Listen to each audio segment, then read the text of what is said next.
નમસ્કાર, બોલાયમાં આપનું સ્વાગત છે. હું છું બરકતુલ્લા ખાતરી. કવાંટ તાલુકામાંથી એટલે તો હજારો લોકો કાઠિયાવાડ મજૂરી અર્થે રોજગાર માટે હિજરત કરી જાય છે. મુઠ્ઠીભર પેટનો ખાડો પૂરવા માટે આ વિસ્તારમાં કોઈ રોજગારનો વિકલ્પ નથી.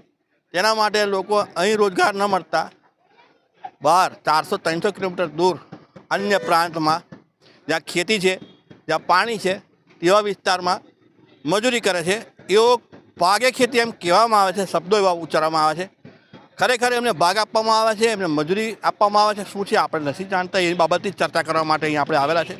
તમને પહેલાં દ્રશ્ય બતાવીશ કે અહીંયા પોટલા દેખો કે આ બધા મજૂરો જે શ્રમિકો છે, શ્રમજીવીઓ છે, આદિવાસી, તે લોકો અહીંયા પોટલા બનાવી ત્યાં જવાની તૈયારીઓ કરી રહ્યા છે. એમાં અનાજ છે, કપડાં લત્તા, મસાલો સહિત તમામ વસ્તુઓ જે હાટ બજારમાંથી એ લોકો જીવન જરૂરી વસ્તુઓ ખરીદતા હોય છે. આદિવાસીઓની એક ખાસિયત હોય છે એ લોકોની જીવન જરૂરી ખાદ્ય પદાર્થોની એ સામગ્રી, મસાલા, એ બધું તમામ મરચું મીઠું પણ એ લોકો હાટ બજારમાંથી જ ખરીદતા હોય છે. આપણે આ જે લોકો અહીંથી મજૂરી કરવા માટે, રોજગાર માટે પલાયન કરે છે, વર્ષો થઈ ગયા, દાયકાઓ થઈ ગયા. અહીંયા જીએમડીસી હતી, એ જીએમડીસી કડી પાણી બંધ છે. ચાલુ કરવાનું નામ શૂન્ય છે, કશું છે નહીં. 10 વર્ષ થઈ ગયા, હજુ સુધી ચાલતી નથી. ત્યાં લોકોને રોજગાર મળતો હતો. હવે રોજગારના અભાવે લોકો નાસભાગ કરી રહ્યા છે અને માત્ર ત્યાંથી આવે તો એટલા પૈસા લઈને આવે કે એમનું રોજિંદુ જે જીવન છે એ જનજીવન ચાલતું રહે, ચક્ર, જીવવાનું ચક્ર. ખરેખર ત્યાં એમ કહેવામાં ભાગ. સાહેબ, તમે ક્યાં જાઓ છો હમણાં? ભુજ. ભુજ, હા, મજૂરી માટે. હા. મેં એમ કહું છું કે તમે પૂછું કે ત્યાં અહીંથી આટલા બધા મોટી સંખ્યામાં લગભગ રોજે રોજ અહીંથી જોવા મળે છે, બસોની અંદર, લક્ઝરી બસોમાં. તો મજૂરી ત્યાં કેમ, અહીં કેમ તમને મજૂરી નહીં મળતી? હા, નહીં મળતી ને, આપણે જોડે શું મળવા, કઈ નહીં. હા. તો શું કહેવા માગશો? કોઈ રોજગારનો એ વિકલ્પ મળે? ના, કોઈ જાતની નહીં.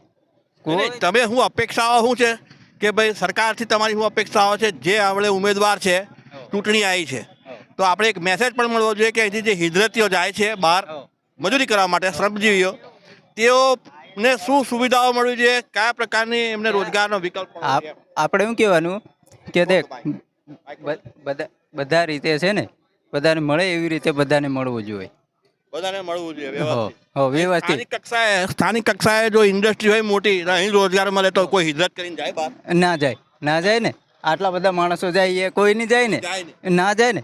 ધારો કે અહીંયા જીઆઈડીસી ચાલુ થાય, અહીંયા જીએમડીસી છે તે ચાલુ થાય, ફ્લોરપાલ પ્રોજેક્ટ છે તે ચાલુ થઈ જાય, તો લોકોને અહીં રોજગારી મળે તો અહીંથી કોઈ જાય?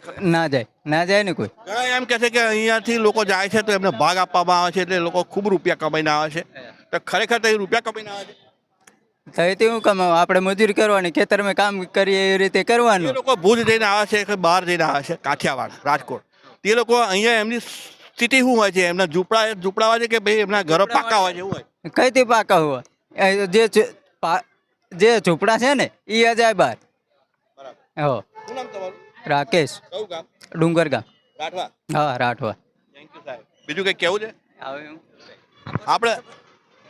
આપણે જુઓ કે બધા આપણા કવાંટના ડિસ્ટ્રિક્ટના આ વિસ્તારમાં જ્યારે આપણે ચર્ચા કરવા માટે આવ્યા છે, નવયુવાનો પણ અહીં ઉપસ્થિત છે, આ બહેનો પણ છે. બેન નાનું બાળક લઈને ઊભા છે. આપણે એમને, બેન તમારું નામ શું? બેન નામ, તમારું નામ શું? નામ બોલો ને. રાઈટી. કયા ગામના? એમપીના. હે? સમલીના. તમારું નામ શું? રાઈટી. તમારું ગામ? સમલી. અચ્છા, તમે અહીં કેમ આવ્યા છો? કઈ જવાનું છે તમારે? ધંધુકા. મજૂરી કરવા? હા. આ બેન થોડું બોલતા ખચકાય છે, પરંતુ 2 બાળકો છે અને તમે એમની સ્થિતિ જુઓ. બટન નથી તો સેફટી પિન લગાવી છે. આ લોકોની આ સ્થિતિ છે અને એમને આ બધા પોટલા છે, એમાં સામાન આપણા ગામ. બેન, માસી, શું નામ તમારું? તમારું નામ શું? કેલે. નામ બોલો, નામ. બેન, તમારું નામ? મારું રૂપલી. કયા ગામના? આમ મોથવાડ. તમે કઈ જવા નીકળ્યા? આમ જુનાગઢ. જુનાગઢ. જુનાગઢ. ત્યાં જુનાગઢ જઈને શું કરવાના? કઈ નહીં, મજૂરી કરવાનું. મજૂરી કરવા. હા. તમે કેટલા પરિવારના સદસ્યો છો જવા માટે? આમાં 4 છે. 4 જણા. હમ. 4 જણા એક જ જગ્યાએ રાખે હા તઈ તમને ભાગે ખેતી એમ કે પૈસા તમને કેટલા મળે? કેટલા મહિનાની ખેતી છે આ? હવે જાય તો ખબર પડે ને મજૂરી કરો એટલે દાડી કરવું છે હું ખેતીમાં પકવાનું છે? કપા ને મકાઈ ને એમ છે હા તમે ત્યાંથી ક્યારે પાછા આવવાના? હવે થોડાક દી રોકાવાના 2 મહિના પાક પૂરો થાય પછી. હા તમે ત્યાંથી મજૂરી કરો તો તમારો સંતોષ છે? પૂરતા પૈસા મળે છે? હા મળે છે થોડા થોડા હા તમે અહીં જો મજૂરી મળે એવી અહીં ઇન્ડસ્ટ્રીમાં કોઈ જગ્યાએ મજૂરી તમે જવા મળે અહીંયા સ્થાનિક કક્ષાએ તો તમારે ત્યાં જાઓ ખરા? હા હું કે બોલ આ મજૂર તમે હાથ જ છો ને? ચાલ આ દેખો આ લોકો જઈ રહ્યા છે પોટલા એમની બસ આવી ગઈ છે બસ આવવાની સાથે જ તેઓ હવે જવાની તૈયારી કરી રહ્યા છે આ લોકો જાય છે દિવસો પછી પાછા આવશે હમણાં એમની આ બસ આવી ગઈ છે જુનાગઢની આ બસમાં પોટલા પણ આ નાખવા માંડ્યા છે અને આ એક પરિસ્થિતિ છે સિનારીઓ છે અહીંના આદિવાસીઓનો એ લોકો એમને જે શ્રમજીવી પરિવારોને જે મજૂરી મળે છે એમે પણ એમ તો ખુશ છે પણ ખરેખર એમની જે પરિસ્થિતિ છે સ્થિતિ છે તે આપણે સમજવાની જરૂર છે કારણ કે જે મજૂરી શ્રમજીવીઓ અહીંથી પલાયન કરે 400 કિલોમીટર પરિવાર ઘર સમાજને છોડી મહિનાઓ સુધી ત્યાં રહે ત્યારબાદ ત્યાંથી તેઓ પાછા અહીંયા આવે ત્યારે આ જુઓ કે બેનો માથા પર પોટલા ઉચકી અને પોટલા કેરી કરી અને જઈ રહ્યા છે અને બસમાં પોતાના ગંતવ્ય સ્થાન પર પહોંચવા માટે ત્યાં પણ જઈને એમને મજૂરી જ કરવાની છે